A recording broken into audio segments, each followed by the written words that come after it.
Uma rádio com o objetivo de atravessar a cortina de ferro e falar para o povo sobre o domínio soviético. Foi assim que, em 1951, surgiu a Rádio Europa Livre. Isso é uma história de rádio.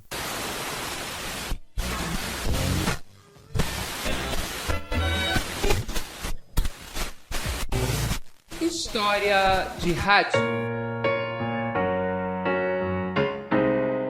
Em 1951, ainda ator de Hollywood, Ronald Reagan iria fazer um anúncio para agradecer a doação de milhares de americanos que permitiram construir um transmissor da rádio Free Europe, a Rádio Europa Livre. My name is Ronald Reagan.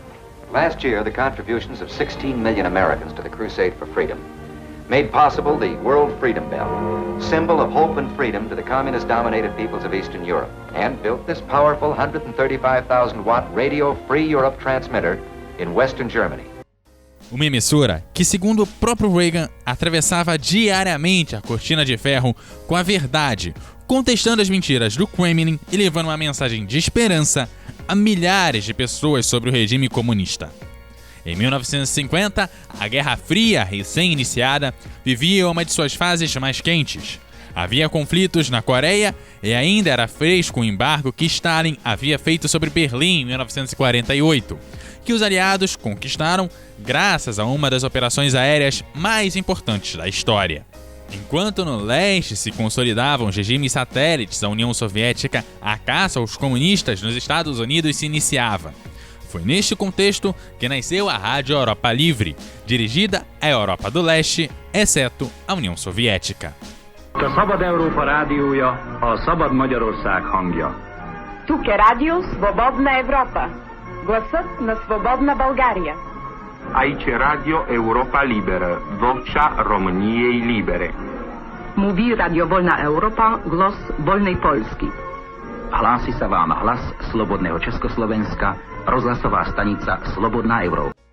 Na sua criação, interviram alguns dos personagens mais influentes do Partido Republicano e o futuro presidente dos Estados Unidos, como o general Eisenhower, mas também recebeu o apoio dos democratas, entre eles o presidente Kennedy. Estava claro que, para a política externa, democratas e republicanos eram quase a mesma coisa. Radio Free Europe is not an agency of government.